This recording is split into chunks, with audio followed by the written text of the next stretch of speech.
If any of you go ballistic in the comments saying I copied many miles away, and you'd be right, but he's said on a stream that he doesn't care if someone does a video similar to his unicorn reviews, so screw off, you motherfricker. Welcome to today's fuck off video, in which we will be having a look at a tank destroyer that has been overlooked so much that I get sad when I see hardly any videos on it, and that is the SDKFZ234/3. This pupper trucker was introduced in 2018's summer event that I forgot the name of. It was the first reward vehicle and I grinded that shit out as much as I could. It sits comfortably at 1.7, and in the hands of an experienced player it can massacre any team even in an up tier. As well as the 2341 that was recently introduced in the fuck off space race event.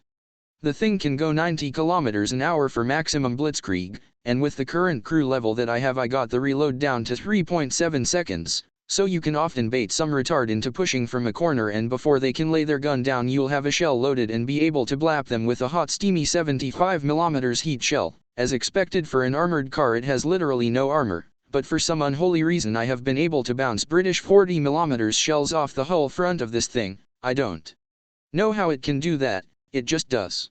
But beware that this death machine has hull break as a big letdown, but in my experience I die in 1 to 2 shots, so it doesn't really matter. Also, if your driver, transmission or engine die, well, you're dead meat unless a teammate grows an extra brain cell and decides to assist you. Unlikely.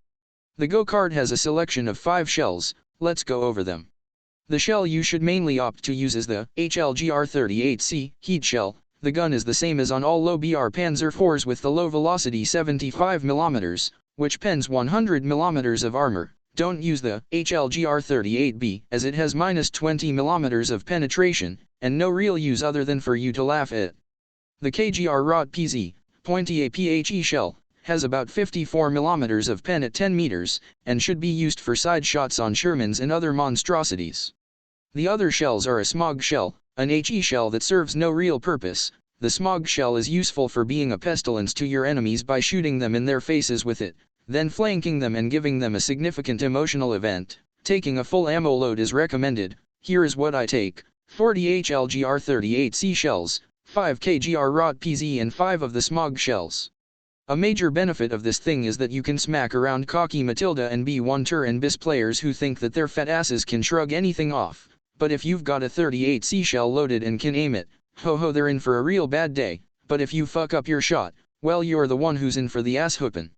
Also, the thing is open-topped and represents a tantalizing target for those annoyances commonly referred to as aircraft, and knowing how 1.7 works, if you're on the Axis side nobody knows what an AA vehicle is, so unless you're incredibly lucky you'll die to a plane going oh shiny, you should only flank with this TD. Frontal assaults mean instant death, but late game you can go from being a cautious motherfucker to being a Rambo rat, as I call it, and by this I mean you go ham on AA's end.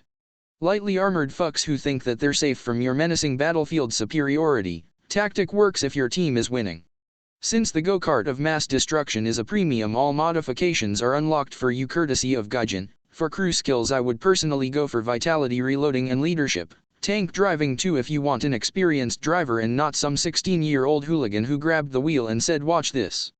The wheeled nightmare isn't obtainable outside of the marketplace, and me having a PS4 account I cannot say what the hell that's like. So good luck getting one, but if the opportunity arises for you to snatch this thing, do it. It's incredibly good at its own BR, and in my opinion it can go to 2.3 as it is too good for 1.7.